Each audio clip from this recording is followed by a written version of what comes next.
The views and opinions expressed in the following program are those of the speaker and don't necessarily represent those of the station, its staff, management, or ownership.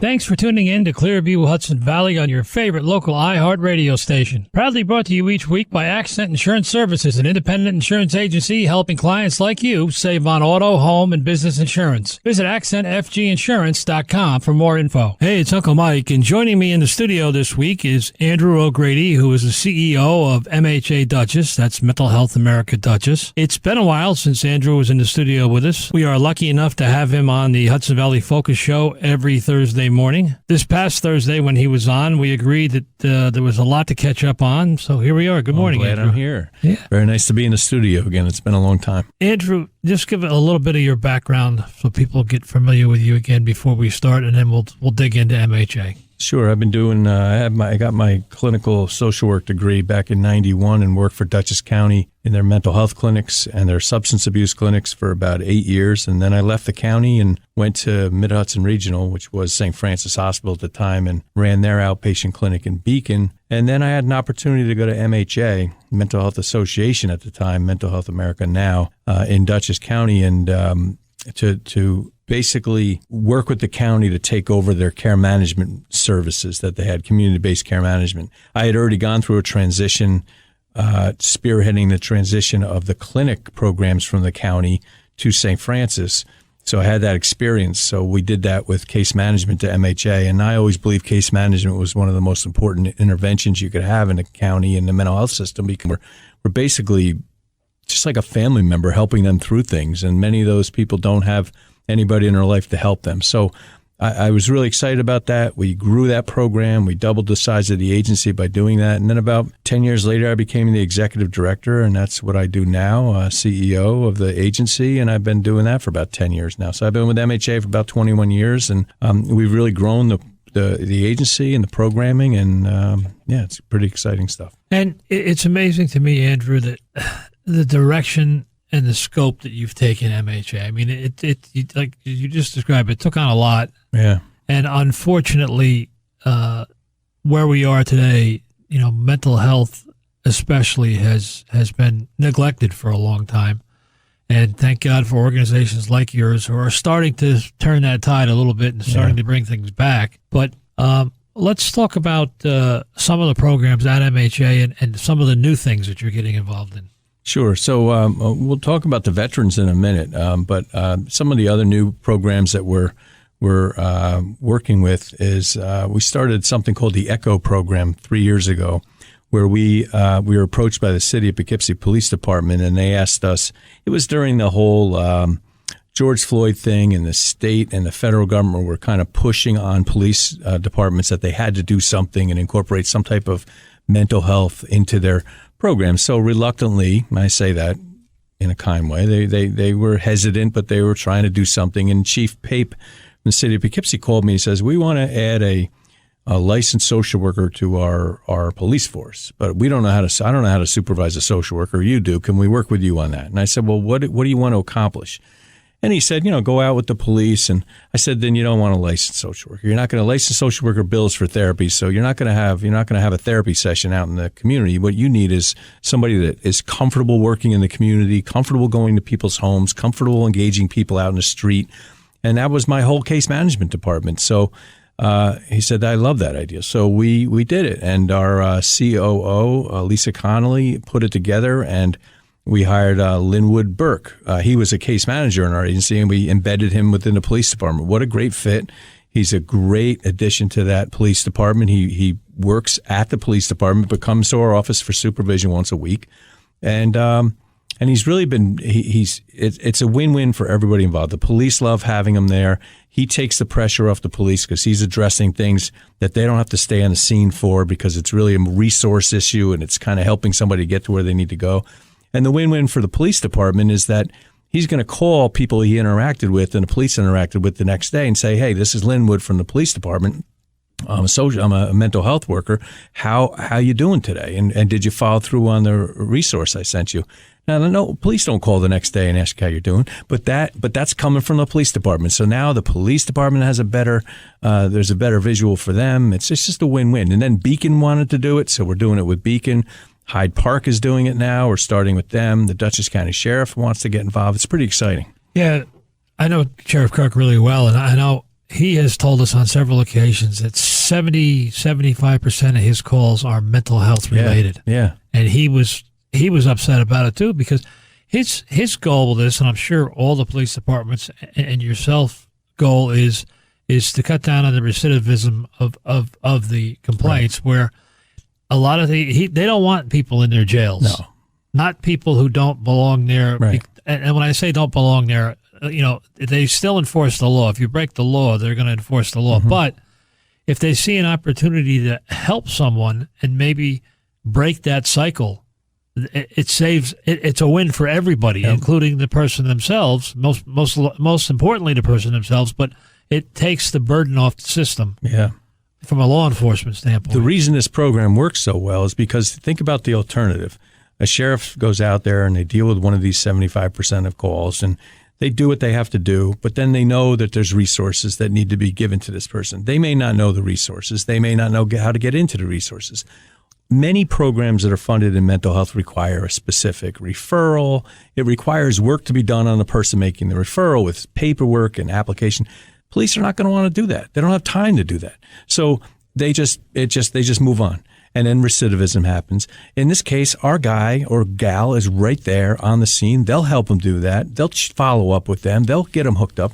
And our agency has grown so much that we have a lot of the services that these people can benefit from. So now we have an easier way to get in because we don't have to refer to another agency. We just internally message and say, hey, can you see this person? Boom, we're on it. We take care of it. And it's a win-win all the way around. And exactly what you started with talking about this program with law enforcement is people have this misconception about law enforcement. 98% of law enforcement wants to help people. They're there to help people. They have this image of not being there to help people, but they do. Every discussion I ever had, rest his soul, Butch Anderson, when he was alive, and Kirk has taken on the same, gone in the same direction, is we're here to help people is why we're here. Yeah, that's the case. And it was, what happens in this world, right? The negative stuff makes it to the front page. The negative stuff gets viewership. The negative stuff, whether it's about, a hurricane coming up, it's going to be the worst thing in the world when it turns out to not be. And they just blow things up and they want things terrible. There are things that happen that are very bad. The George Floyd thing was not a good visual, and it was not a good way to handle things. No. That's a very, very, very small percentage of police officers. And that's why, we want to work with police. We value the police, that they're necessary for a mobile crisis team. Some people have the belief that a mobile crisis team should never have police involvement because it's too traumatic on a person to see a police car roll up and then the neighbors want to know what happened. I understand that to some degree, but safety is the priority. And that's why we need them. They go first. They go first in the door and they make sure that everybody's safe. And then the mental health workers can get in there and do what they need to do. But that's not a replacement of police, not in my mind, and not around here. We're never doing that. That makes no sense. It's funny that you say that. When our last food drive we had, we do a Stuff the Bus twice a year, and I was over here at Burnett Boulevard at Stop and Shop for, we did the show in the morning from there, and then I stayed there till 1 o'clock. And the captain from the town police over here had, we know each other. We live over in Highland. We have the same community. He stopped by early in the morning. We were chatting. He sent 3 of his officers over to hang out for about 2 or 3 hours with me and do the food drive. That's good. It was fascinating that everybody who came up to us, what's going on? What happened? What's wrong? Because there was 3 police officers there. And I had to explain to them, no, they're here doing community service. They're trying to help with the food drive. But you're right, that perception, the minute they saw that uniform there, what happened? Yeah. What happened? And the other thing that I had to laugh about real quickly was all 3 of them had just got done telling me the problem today with the kids is every parent, when they see us, says, you better behave yourself. They're going to arrest you. Yeah. And we hate that. So and no sooner did he say that when a woman with 4 or 5 kids, there's the police. You better be. And he walked over, ma'am, don't do that. And he went over to the kids and fist bumped them. Yeah. We're your friends. Right, we're here to help you. We're not, but we've lost that connection.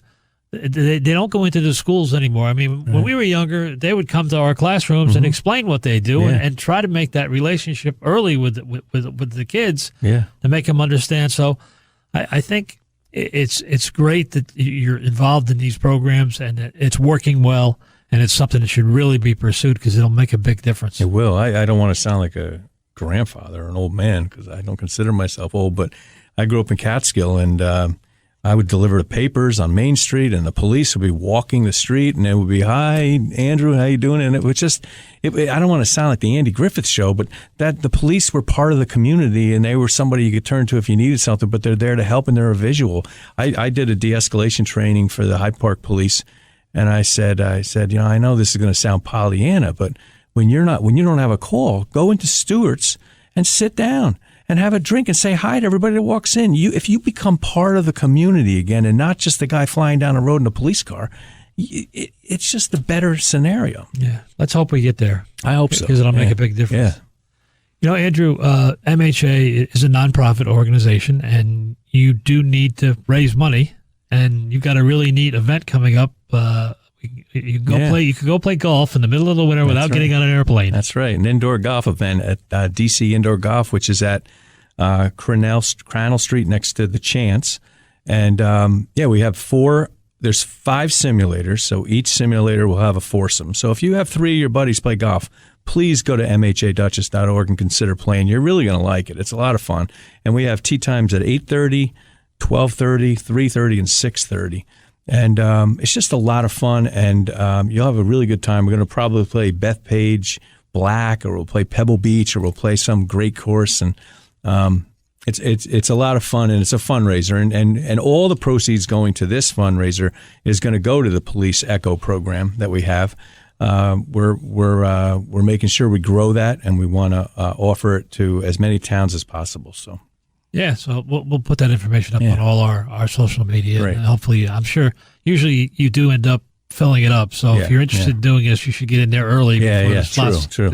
I have some stuff I'll text to you, and you can put it up. We'll put it up there for sure. And we'll talk about it more as we get closer. Andrew, we talk all the time that the holidays are usually one of the toughest times of the year for anybody who is struggling with any kind of mental issue. And we talked earlier this week when you were on the show with us, that if the holidays are the toughest, but yet there's a little bit of a cushion, for lack of a better word, because families get involved and families check on people who are struggling. But now we're in a time of the year where that's over with, and maybe you made it through that tough time because the family was around. Now you're really isolated, and these next couple of months are the time of year where you need to check on people and need to really reach out.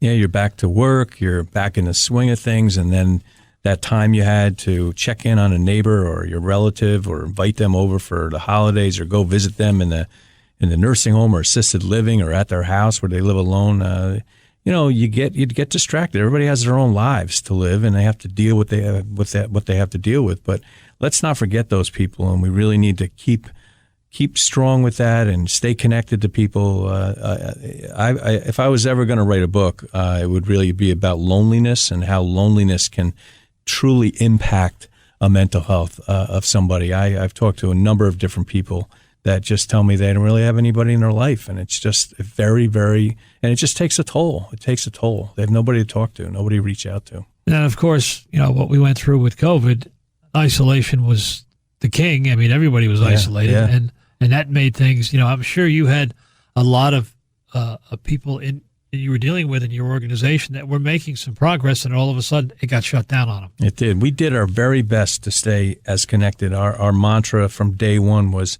we might be physically connected, but emotionally, let's stay very connected to these people. Let's keep calling them and check on them every single day. We let people work from home, but we said you have to call every one of your clients every single day, and you have to document it and get back to us. And some of the clients were like, we're talking way too much. I don't want to talk to you right now as much. But we wanted to make sure we were there because people were stuck in those houses and the apartments, and they didn't have anybody. They couldn't go out. They couldn't just be around people. And that's what people need, people, right? And to that point, we talk about it all the time. You need help with. So if someone is struggling with any kind of mental issue, the people that surround them are going to be the first ones to really observe that. And they're your allies, because you would love to get a phone call, not even just family members. So, I mean, if you get coffee at a regular place and all of a sudden Joe, who's you've been dealing with, is acting very strange and he's having this and he seemed, you know what? Just take a second and you don't really want to. You want to try to be his friend, but you're not. I say you. I'm saying me personally. I know I'm not qualified to really assess what's going on. Maybe if it's something you feel is serious enough, give MHA a call and say, hey, listen, my uncle, my aunt, my father, my grandfather, whoever it is struggling, and I don't know what to do. Can you help us? And if so, you get a phone call like that, you can help. We do. We're not, we have mental health in the name of our agency. So some people think that we're heavy in clinical stuff, like we're the psychiatrists writing prescriptions. We're the therapists in the office. That is not true. And we have that. It's a small part of what we do. The most of what we do is in the company car, going out to see people. We have the mobile crisis team who will go right out and during a crisis and visit somebody. We have the veterans department, which we're going to talk about in a minute, and they will go out and see you. Our case managers will go out and see you. If you call us because your Uncle Jimmy is not acting right, we'll send somebody to talk to him. We'll call him on the phone. We'll engage him. I mean, most places won't because they want a specific referral. They don't want, but we get past that. If it doesn't work out, it doesn't work out, but we're certainly going to give it a try to engage somebody and help them. But the point being is you're qualified to assess that situation. Mm-hmm. And if it's a situation that maybe your team can't handle, who can handle it, and you can get that ball, just like engaging with the police, with the ECHO program, you're going to get that ball rolling. You're going to get it going in the right direction where beforehand, nothing would have happened. It wasn't. Yeah, you're right. You're right. And unfortunately, a lot of these situations, if you let them go, they end badly. Mm-hmm. So that's not, we don't want to see that happen. No. Ever want to see that happen. Not at all. Andrew, as we turn to the veterans, it's one of my, I am so proud of the Vet-to-Vet program, and I am so happy to be involved with them. I do work with Anthony and the team there. I do whatever I can to help them. But they have come such a long way in a short time. They've never lost a veteran, which is very unusual. It's amazing. And it's because of the way it was put together. We talked, again, earlier in the week about Adam Roach. Adam was a Marine veteran who was struggling when he came home. He admits it. And he found the Vet-to-Vet program, and it helped him. It brought him back home. Yep. I say all the time, the goal of Vet-to-Vet is to bring the soldier all the way home. That's the goal. Yeah. And it brought him all the way home. Then he eventually became the director and did a hell of a job building it. And now he's gone on to become the director of Veteran Services. And for me, there couldn't be a better guy in that position. Yeah, for sure. Because not only does he really care, because he does, but he gets it. He understands. Having gone through the system himself, he really gets it. Yeah. And he's able to pick up on things a lot of people can't pick up on. And I think one of the beauties of that is he trained everyone around him, all the veterans that were working with him. He made sure they understood. Yeah. So that's why that you had a hell of a start being built that way. One thing that we've got to talk about is now the budget is coming up, and we got to hope to God it gets funded again every year. The Dwyer grant we don't have. Unfortunately, we don't have Sue Serino in there like we used to. No, we don't. Well, Rob Rollison's there, so hopefully he pushes as hard as she did. Last year it wasn't. It did go through without Cuomo wasn't there, and it didn't. The games weren't played, and hopefully that won't happen again. That was Cuomo's things. He would grab the most important thing that he could think of, and he would use it as leverage, and it wasn't good. That was the wrong thing to use. Certainly was. Yeah. But anyway. That's coming up. We'll be keeping an eye on that, and hopefully we don't have to talk about it. It just goes through and keeps going. Right. But you've been very good about putting other things. You've always got it. You're doing your job as an executive, and you've got other things going that we're gonna. I can't see that program ever going away. I hope. No, I don't know. We're adding to it. We're pulling money from different places to do different things. We're expanding it out, so it's really pretty great. Yeah. So let's talk about the newest jewel in the crown there, because that building on Pleasant Valley is going to be such a resource for veterans. It's such a home run. Yeah. And it's going to make not only the people doing the work's job easier, but it's going to make it easier for the veterans.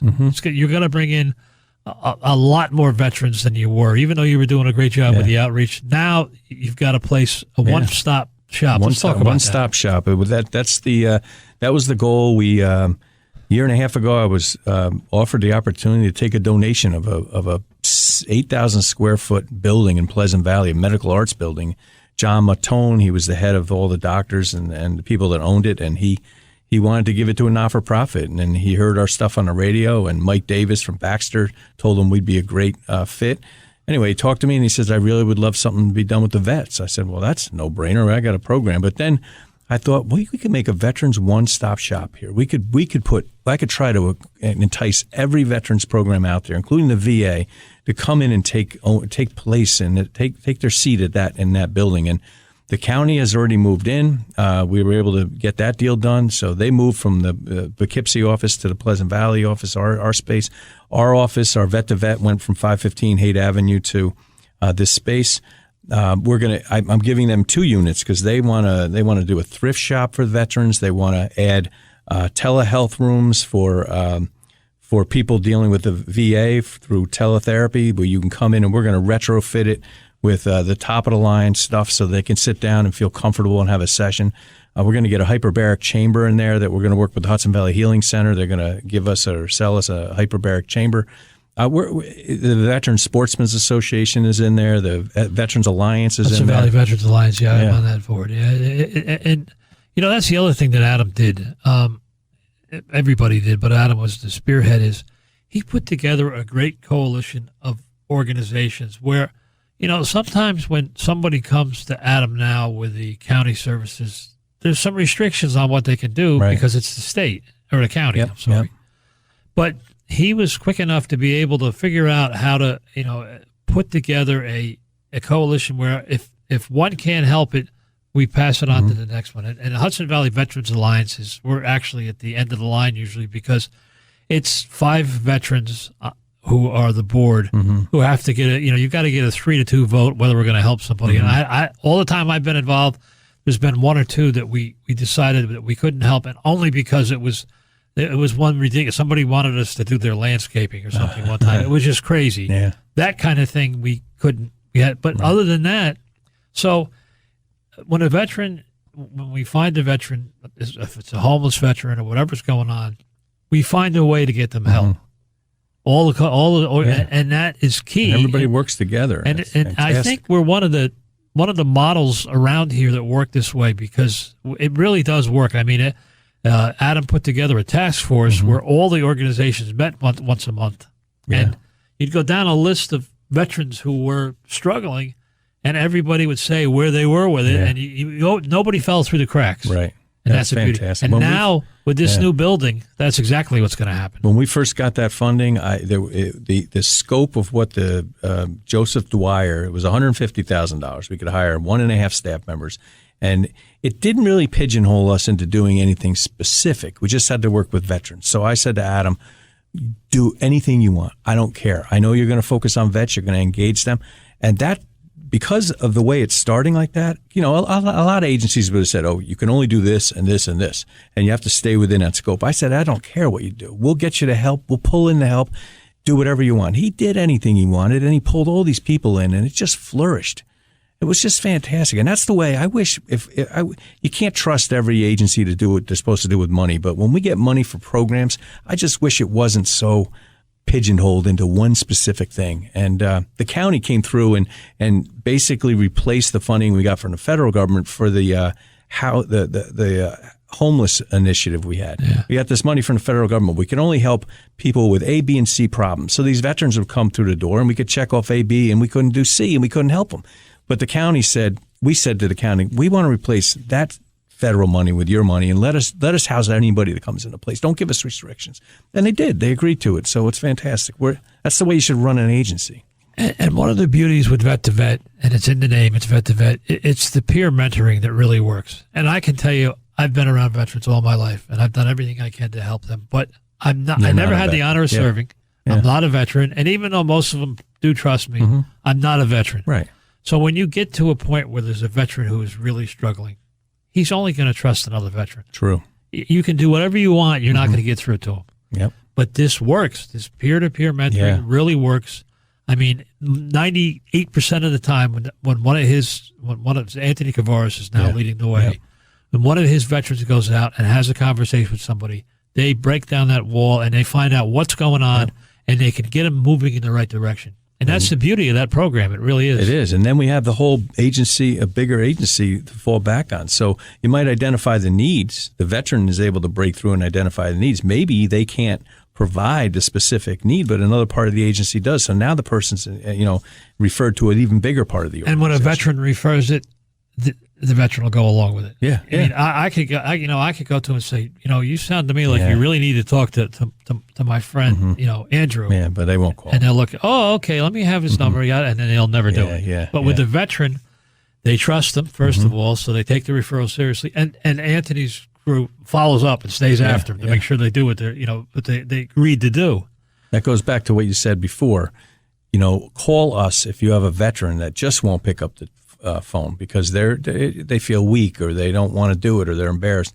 Call us. We will call that person. And when our veteran gets on the phone with them, they'll introduce themselves as Alyssa Carrion and her where she was in the military, what she did, what she served, and all of a sudden it's like, okay, I can talk to you, and they will. That's another side of it too with Alyssa and the women that are the female veterans were really neglected for years, right. And they were really isolated, and they had a whole nother host of problems that they dealt with in service.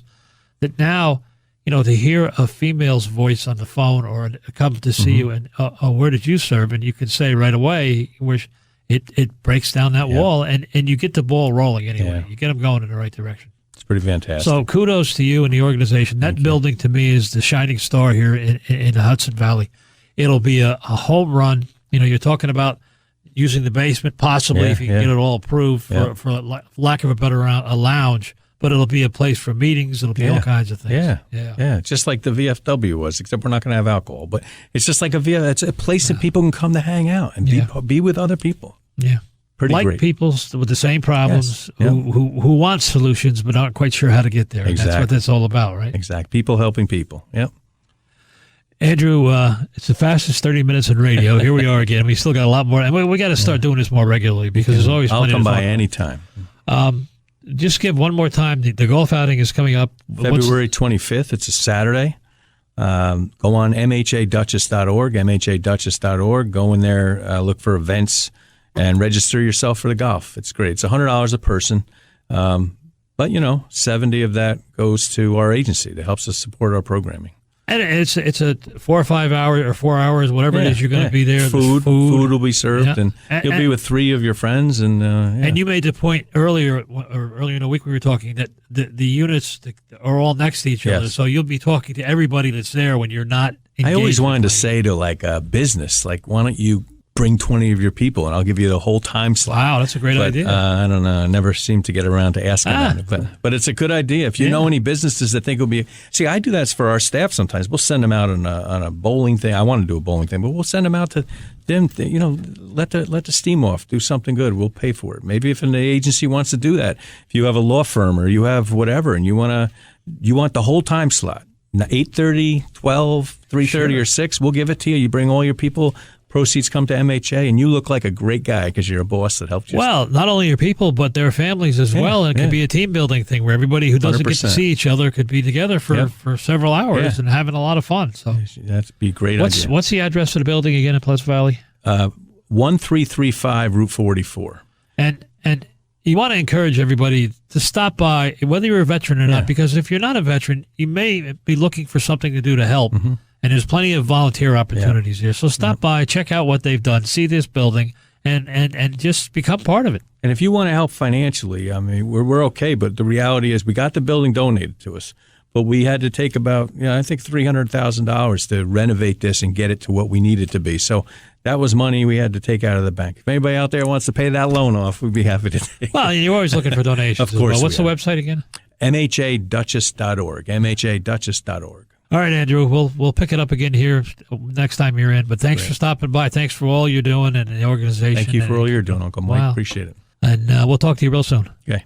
I hope you enjoyed this week's episode of Clearview Hudson Valley. And I want to remind you that all the episodes are available on the Clearview Hudson Valley podcast, available at iHeartRadio.com. I'm Uncle Mike, and if I don't see you out and about, I'll catch you on the radio. Have a great week, everyone.